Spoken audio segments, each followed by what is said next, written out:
Hello అండి, అందరికీ నమస్కారం. ఈరోజు నేను వినిపించబోయే కథ అత్తగారి కథల్లో భాగంగా అత్తగారు జపాన్ యాత్ర. కథ రచయిత్రి శ్రీ భానుమతి రామకృష్ణ గారు. ఈవిడ ప్రఖ్యాత రచయిత్రి మరియు నటి కూడా. ఆ కాలం నాటి అలవాట్లు, సాంప్రదాయాలు ఇప్పుడు మనకి కొద్దిగా హాస్యాస్పదంగా ఉంటాయి. విందామా ఈ కథను? నేను సునీత. Welcome to Telugu Kathalokam. ఆ రోజే ప్రప్రథమంగా వైకాంట్ విమానంలో బొంబాయి నుండి మద్రాసు వచ్చేసిన నేను మా వారు ప్రొద్దుటే 7 బొంబాయిలో బయలుదేరిన వాళ్ళము 10 మద్రాసు వచ్చేసాం. ఇంటికి వస్తూనే మమ్మల్ని చూసిన మా అత్తగారు ఆశ్చర్యపోయారు. తెల్లవారి 6 గంటలకి బొంబాయి నుంచి ఫోన్లో మాట్లాడిన మేము 10 ఇల్లు చేరామంటే ఆవిడ నమ్మలేకపోయారు. ఇంకా అంతకంటే కూడా త్వరగా వచ్చే విమానాలు రాబోతున్నాయని మేము చెప్తే నిజంగానా అంటూ దవడలు నొక్కున్నారు. ఆ తరువాత మేము వచ్చిన ఆ కొత్త విమానం ఎలా ఉంటుంది, ఏమిటి మొదలైన విషయాలన్నీ ఒక్కొక్కటే అడిగి తెలుసుకున్నారు ఆవిడ. పోనీ నేను ఓసారి కొత్త విమానంలో రానా ఏమిటే అన్నారు మా అత్తగారు ఎంతో సరదా పడుతూ. వాళ్ళ అబ్బాయి మనవడు ఒకేసారి గొల్లున నవ్వారు. ఏంట్రా నవ్వుతారు? నేను వెళ్ళలేననుకున్నారా విమానంలో అన్నారు ఆవిడ. వెళ్ళొచ్చు, మళ్ళీ దిగి రావాలిగా అన్నారు మావారు. దిగిరాక వేషుగ్గా దిగి రావచ్చు, మీరంతా రాలేదు? మా సంగతి వేరమ్మా, వయసులో ఉన్నాము, పర్వాలేదు. నీకు వయసు అయిపోయిందిగా, విమానంలో కూర్చోగానే సరేనా? పైకి వెళ్ళేటప్పుడు ఒక్కోసారి మాకే కడుపులో తిప్పుతూ ఉంటుంది. అల్లాగా కడుపులో తిప్పుతుంది? నేను అప్పుడే అనుకున్నా. మరి తిప్పకేం చేస్తుంది? గరుడ పక్షిలా అంత ఎత్తున ఎగురుతూ ఉంటే అన్నారు ఆవిడ. అది గరుడ పక్షి కంటే చాలా ఎత్తులో వెళ్తుందమ్మా. ఈరోజు మేము వచ్చిన విమానం 18,000 అడుగుల పైన వచ్చింది. ఇంకా ఎత్తుకెళ్లే పెద్ద విమానాలు ఉన్నాయి కూడా అని మా వారు చెప్తూ ఉంటే మా అత్తగారు హడిలిపోయారు. అమ్మో, అలాగా? అన్ని వేల అడుగులే అంటే ఆకాశానికి దగ్గరన్నమాట. ఇక అంత ఎత్తున వెళ్ళే విమానం కిందున్న వాళ్ళకి ఏం కనిపిస్తుందిరా? కనిపించదు, మేఘాలపైన వెళ్తుందంతే అన్నారు. ఎలాగో మరి మన ఇండ్లపైన వెళ్తున్నప్పుడు గరుడ పక్షిలాగా కనిపిస్తుందేమిరా అన్నారు సందేహం తీరని మా అత్తగారు. నానమ్మ, గరుడ పక్షిని విడిచిపెట్టేటట్టు లేదు నాన్న, పూర్ గరుడ పక్షి అని మావాడు గరుడ పక్షి మీద జాలి పడుతూ బొంబాయి నుండి మేము తెచ్చిన బొమ్మలు తీసుకుని మేడ మీదకి వెళ్ళిపోయాడు. అసలు విమానం మన ఇండ్ల మీద వెళ్ళే ఎత్తుకు రావడానికి ఇక్కడికి 50 మైళ్ళ ముందు నుంచి కొద్దిగా దిగుతూ వస్తుందత్త అన్నాను నేను. అసలు అంత పైకి వెళ్ళటం ఎందుకు? కాస్త మళ్ళీ దిగి రమ్మన్నట్టు ఎందుకు? మన ఇండ్ల మీద వెళ్ళినట్లు మొత్తం ఒకే ఎత్తులో వెళ్ళకూడదు అని నన్ను దబాయించారు మా అత్తగారు. ఎలాగమ్మా? మన ఇండ్ల మీద వెళ్ళినంత కిందుగానే వెళ్తే దారిలో వచ్చే కొండల మీద కూడా వెళితే ఇక ఇంతే సంగతులు అన్నారు మా వారు నవ్వుతూను. మరి అంత ఎత్తున పోతూ ఉంటే మరి కడుపులో తిప్పదా అన్నారు మా అత్తగారు. లేదమ్మా, బాగా ఎత్తుకు వెళ్ళిన తర్వాత కడుపులో ఏమీ తిప్పదు. వాంతులైనా కడుపులో తిప్పినా ఎక్కేటప్పుడు విమానం మళ్ళీ కిందికి దిగేటప్పుడే. పైకి వెళ్ళిన తర్వాత మన ఇంట్లో సోఫాలో కూర్చున్నట్లు ఉంటుంది. విమానం కదిలేది వెళ్ళేది కూడా మనకు తెలీదు అని మా వారు చెప్తూ ఉంటే అవునా అంటూ నోరు తెరుచుకుని విన్నారు మా అత్తగారు. అయితే నా ఊపిరుండగానే విమాన ప్రయాణం చెయ్యాలరా అన్నారు మా అత్తగారు తెగించి. ఉండే ఊపిరి విమానంలో కూర్చోగానే పోకుండా ఉండాలిగా అన్నారు మా వారు హాస్యంగా. పోతే పోనీలేరా, పీడబోయింది అన్నారు మా అత్తగారు కూడా నవ్వుతూ. పోనీ ఒక పని చెయ్యండి అత్త, రేపు మీ అబ్బాయి జపాన్ వెళ్లే ముందు ఢిల్లీ వెళ్తున్నారుగా, మీరు కూడా ఆయన వెంట వెళ్ళిరండి విమానంలో అన్నాను నేను. ఏరా, నాకు చెప్పలేదే? ఆయన జపాన్ వెళ్ళాలంటే ఢిల్లీ వెళ్ళాలా అన్నారు మా అత్తగారు. అవునమ్మా అన్నారు మా వారు ఏదో ఆలోచిస్తూ. ఢిల్లీ వెళ్ళినప్పుడు దగ్గరే కనుక ఆగ్రా నుంచి చలువరాతి బొమ్మలు పట్టుకురండి అన్నాను నేను మా వారితో. బొమ్మలంతా కొంటూ కూర్చుంటే నేను జపాన్ ఎప్పుడు వెళ్ళేది, సిలోన్ మీదుగా జపాన్ వెళ్ళాలంటే ఎల్లుండి కల్లా సిలోన్లో ఉండాలి నేను. సింగపూర్ వెళ్ళేలాగైతే శుక్రవారం దాకా టైం ఉంది నాకు అన్నారు. మరి ఎప్పుడురా ప్రయాణం అన్నారు మా అత్తగారు. రేపేనమ్మా అన్నారు మా వారు పరధ్యానంగా ఏదో ఆలోచిస్తూ. రేపేనా? మరి నన్ను కూడా నీతో పాటు తీసుకెళ్ళరా? ఈరోజు మీరు వచ్చిన కొత్త అకౌంట్ విమానంలో అన్నారు మా అత్తగారు.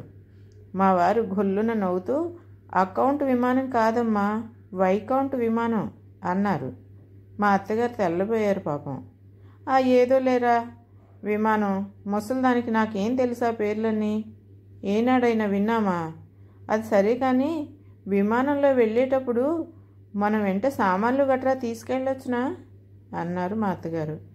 తీసుకెళ్ళొచ్చు కానీ రైల్లో తీసుకెళ్ళే అన్ని సామాన్లు తీసుకెళ్ళనివ్వరన్నారు మా వారు. లేదులే, రైల్లో తీసుకెళ్ళినన్ని సామాన్లు ఎందుకు కానీ తక్కువగానే తెస్తానులే. నా మడిబట్టలు, ఇనుప కుంపటి, కాసిన బొగ్గులు, చారుడు బియ్యం పొంగించుకుంటానికి, కాళహస్తి చిన్న కంచు పప్పు గిన్నె, చారు పెట్టే చిన్న సత్తు గిన్నె, కూర ముక్కలు వేసుకునే చిట్టి బాండి, 2 గెరిటెలు, నా మరచెంబు, మడినీళ్ల బిందె తప్ప ఊరగాయ జాడీలన్నీ ఎక్కడే పడేస్తాలే. అన్నీ కలిపి ఓ చిన్న గోతాం సామాను అంతే అని మా అత్తగారు చెప్తూ ఉంటే మా వారు పొట్ట చెక్కలయ్యేలా నవ్వుతూ, సరేలే అమ్మా, అలాగేలే అంటూ మేడ మీదకి వెళ్ళిపోయారు. బొంబాయి నుండి తెచ్చిన చీరలు, బొమ్మలు వగైరా 2 పెట్టెల సామాన్లు మా అత్తగారికి చూపించాను. అన్నీ చూసిన మా అత్తగారు, అది సరేనే, విమానంలో ఇన్ని సామాన్లు తెచ్చారేంటి? మరి నా వంట సామాను పట్టదేంటి అన్నారు. పట్టగే అంత పెద్ద విమానంలో అన్నాను నేను. అదే కదా, అబ్బాయికి అంతా ఎగతాళే, వాడి మాటలకేం కానీ నాకు తెలియక అడుగుతాను, నా వయసు వారెవ్వరు విమానంలో వెళ్ళరా ఏంటి అని అడిగారు మా అత్తగారు నన్ను రహస్యంగా. ఎందుకు వెళ్ళరు, చక్కగా వెళ్తారు అన్నాను నేను. మరి వాడేదో రేపు జపాన్ వెళ్తాడు అంటున్నావుగా, నువ్వు కూడా వాడి వెంట వెళ్ళరాదు అన్నారు మా అత్తగారు. ఎలా వెళ్ళేది, అబ్బాయిని వదిలిపెట్టి? వాడికి రేపు పరీక్షలు అన్నాను దిగులుగా, మా వారి వెంట వెళ్ళలేకపోతున్నందుకు మనసులోనే బాధపడుతూ. ఈ సంవత్సరం పరీక్షకి వెళ్ళకపోతే పై సంవత్సరం వెళ్తాడులేదు, ఇంత పసితనంలోనే పెద్ద చదువులు చదివి వాడు ఏం చేయాలి అన్నారు మా అత్తగారు మనవడిని వెనకేసుకొస్తూ. ఆ మాట మీ అబ్బాయి ముందు అనకండి, పూర్వకాలం వాళ్ళు పిల్లల్ని ఇలాగే చెడగొడుతున్నారంటూ ఉపన్యాసం మొదలెడతారా అన్నాను. వాడి ముఖం లేదు, వాడికి ఏం తెలుసు, ఒంటరిగా జపాన్ వెళ్తే వాడి తిండి తిప్పులు చూసుకునేవాళ్ళు ఎవరుంటారు అక్కడ, ఎంతైనా భార్య పక్కన వెళ్ళినట్లుంటుందా అన్నారు మా అత్తగారు. నాకు నవ్వొచ్చేసింది. జపాన్లో చాలామంది ఆడవాళ్ళు ఉంటారట, ఇక్కడి నుంచి వెళ్ళే వాళ్ళందరి సౌకర్యాలు వాళ్లే చూస్తారట అన్నాను నేను.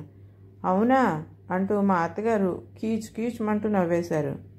ఏమేవ్ జాగ్రత్త అన్నారు నవ్వుతూనే. లేదు, మీ అబ్బాయిని ఎక్కడికైనా నమ్మకంగా పంపించవచ్చులేండి, అక్కడ ఆడవాళ్ళు ఎవరు నాలాగా పొరపాటు పడరు, తీరా అక్కడికి వెళ్ళిన తర్వాత మీ అబ్బాయి గుణమే మారకుండా ఉండాలి అన్నాను నవ్వుతూ. నోర్మై, వాడు అలాంటి వాడు కాదు, బంగారు తండ్రి, ఇంతకు అక్కడ వాళ్ళు మంచివాళ్ళై ఉండాలి కానీ.